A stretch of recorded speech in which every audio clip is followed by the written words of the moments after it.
Joe Kelly with United Ag. The Sorghum road trip to Texas or to Mexico was definitely an informative trip.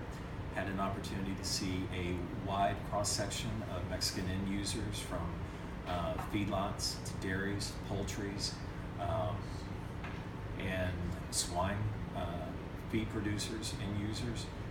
Very eye-opening experience as to the challenges that these end users are facing, what their needs are in terms of quality, logistics, and financing. Very, very interesting group of companies. Jessica Martini with Gulf Coast Cooperative out of Robstown, Texas. Having an area that is predominantly sorghum with producers and having years of exceptional yield, we realized that we're going to need to find a home for most of this sorghum at a price that works for both a farmer and for an end user.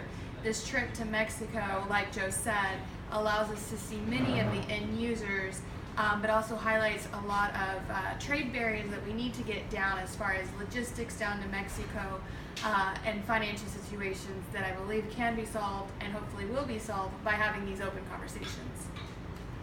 Manuel Sanchez, Manager of Global Trade for the U.S. Grains Council. For me, this is my first time here in Mexico visiting with major grain purchasers, major grain buyers, and we covered quite extensively the majority of the country. We basically divided it in four.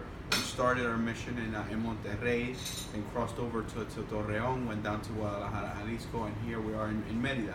I was genuinely impressed with the size and the sophistication of the operation that these guys run here.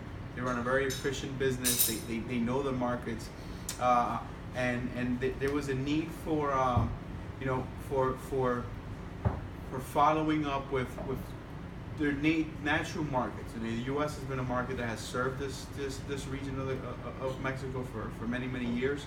Now that China is beginning to step back, I think there's a great opportunity for sorghum in this region.